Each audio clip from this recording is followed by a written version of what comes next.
आज की इस वीडियो का कहानी थोड़ा हटके है, जो हर स्टूडेंट हर आदमी से ये जुड़े हुए कहानी है। तो चलिए शुरू करते हैं। एक समय की बात है, एक जंगल में सेब का एक पेड़ था। एक बच्चा रोज उस पेड़ पर खेलने आया करता था। वो कभी पेड़ की डाली से लटकता, कभी फल तोड़ता, कभी उछल कूद करता था। सेब का पेड़ भी उस बच्चे से काफी खुश रहता था। कई साल इस तरह बीत गए। अचानक एक दिन बच्चा कहीं चला गया और फिर लौट के नहीं आया। पेड़ ने उसका काफी इंतजार किया पर वह नहीं आया। अब तो पेड़ उदास हो गया था। काफी साल बाद वह बच्चा फिर से पेड़ के पास आया, पर वह अब कुछ बड़ा हो गया था। पेड़ उसे देखकर काफी खुश हुआ और उसे अपने साथ खेलने के लिए कहा, पर बच्चा उदास होते हुए बोला कि अब वह बड़ा हो गया है, अब वह उसके साथ नहीं खेल सकता। बच्चा बोला कि अब मुझे खिलौने से खेलना अच्छा लगता है, पर मेरे पास खिलौने खरीदने के लिए पैसे नहीं है। पेड़ बोला, उदास ना हो, तुम मेरे फल तोड़ लो और उन्हें बेचकर खिलौने खरीद लो। बच्चा खुशी खुशी फल तोड़ के ले गया, लेकिन वह फिर बहुत दिनों तक वापस नहीं आया। पेड़ बहुत दुखी हुआ। अचानक बहुत दिनों बाद बच्चा, जो अब जवान हो गया था, वापस आया। पेड़ बहुत खुश हुआ और उसे अपने साथ खेलने के लिए कहा, पर लड़के ने कहा कि वह पेड़ के साथ नहीं खेल सकता। अब मुझे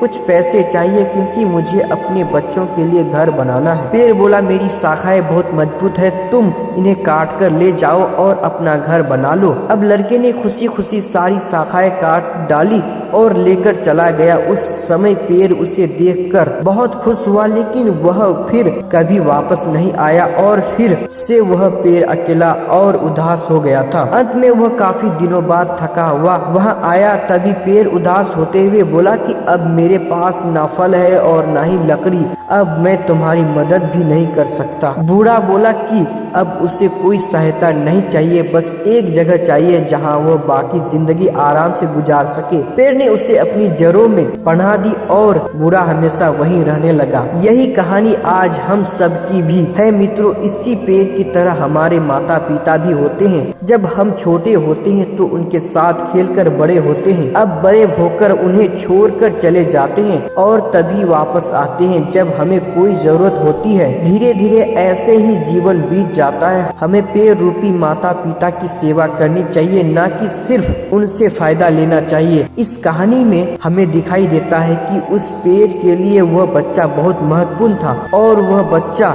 बार बार जरूरत के अनुसार उस सेब के पेड़ का उपयोग करता था, ये सब जानते हुए भी कि वह उसका केवल उपयोग ही कर रहा है। इसी तरह आजकल हम भी हमारे माता पिता का जरूरत के अनुसार उपयोग करते हैं और बड़े होने पर उन्हें भूल जाते हैं। हमें हमेशा हमारे माता पिता की सेवा करनी चाहिए, उनका सम्मान करना चाहिए और हमेशा भले ही हम कितने भी व्यस्त क्यों ना हो, उसके लिए थोड़ा समय तो भी निकालते रहना चाहिए। तो आज की वीडियो में इतना ही। तो इस कहानी से आपको क्या क्या सीख मिला हमें कमेंट में जरूर बताएं और ऐसे अमेजिंग फॉर वीडियो के लिए चैनल को सब्सक्राइब करके बेल आइकन को भी दबाएं।